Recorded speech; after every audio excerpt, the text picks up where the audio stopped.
L'après-midi, une fête notamment à Marseille avec 500 participants. La plupart étaient non masqués. La police a dû intervenir et a dû procéder à quelques verbalisations. Nous sommes en direct avec Bruno Bartosetti. Bonjour.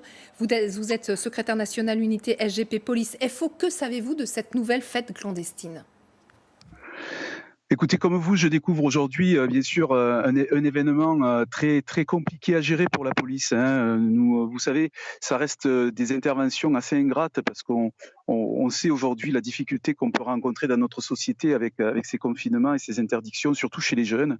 Mais néanmoins, nous devons intervenir et nous devons faire appliquer la loi. C'est ce que nous faisons avec la plus grande fermeté. Nous allons nous montrer très, très vigilants dans les jours à venir. Vous savez comme moi, bien sûr, que la période va être très sensible.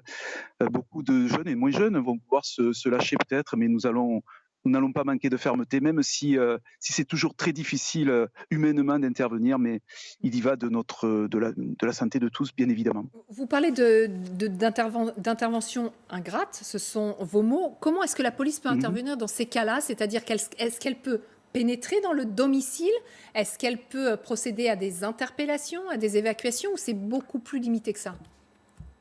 Alors bien sûr, il y a le côté ingrat sur le plan humain, et après il y a la difficulté seconde, c'est le lieu privé, où ça peut être compliqué. Bien évidemment, il y a de nombreuses infractions qu'on peut relever, hein, la mise en danger d'autrui, les tapages diurnes ou nocturnes, le fait de ne pas porter de masque, le fait de se retrouver. C'est vrai que par rapport à la situation, que ce soit dans un établissement public ou privé, on a des échelles d'intervention qui sont différentes, mais les convocations en justice, elles seront claires, nettes et précises. Et à partir du moment où on met la vie en danger d'autrui, que l'on soit dans un établissement privé ou public, bien évidemment, ça va suivre. Et une enquête comme celle-ci, hein, pour mise en danger de la vie d'autrui à Marseille d'ailleurs, a été ouverte. Est-ce que vous avez beaucoup d'interventions de ce type depuis le début du confinement ou même depuis le début de la crise sanitaire ?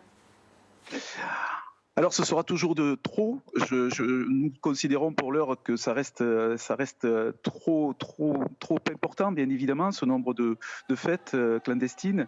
Mais on ne va pas généraliser. On sent bien que jusqu'à ce jour, ça restait quand même, on va dire, assez rare, même si c'est toujours très nombreux. Ce qui est à craindre, c'est les fêtes de fin d'année. Là, on a vraiment peur d'un Oui. débordement et d'une grande difficulté. Oui, alors on voit effectivement qu'il y a les fêtes de fin d'année en ligne de mire. On le voit aussi du côté du gouvernement, puisque Jean Castex, dans une interview aujourd'hui au journal L'Indépendant, le dit, avec la mise en place du couvre-feu à partir de mardi, eh bien, il y aura davantage de contrôles, visiblement. Nous devons être fermes dans les contrôles, dit le Premier ministre. Ce sera le cas pour les déplacements après 20 heures et sur le respect des jauges et des protocoles. Est-ce que d'ores et déjà, vous avez eu des consignes ?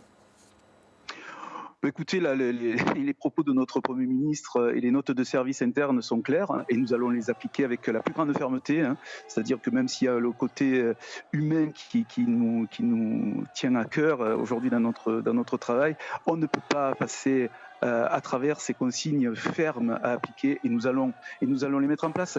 Après, vous savez, il y a d'autres sujets importants, hein. Lorsqu'on arrive en fin d'année, il n'y aura pas que ces débordements et ces fêtes clandestines. Il y a aussi peut-être, je dis bien, de la provocation de la part de certaines personnes. Et on fera la différence entre les jeunes et moins jeunes qui se regrouperont de manière clandestine et d'autres provocations qui sont à craindre. Mais beaucoup de policiers et gendarmes seront au rendez-vous pour vraiment sécuriser les citoyens à travers ces contrôles sur le plan sanitaire et puis d'autres contrôles aussi compliqués que l'on pourrait malheureusement retenir à travers, je sais pas, des violences urbaines, Oui. pourquoi pas, mais espérons qu'on n'en arrivera pas là non plus. Oui. Merci beaucoup Bruno Bartosetti d'avoir réagi en Merci. direct sur notre antenne.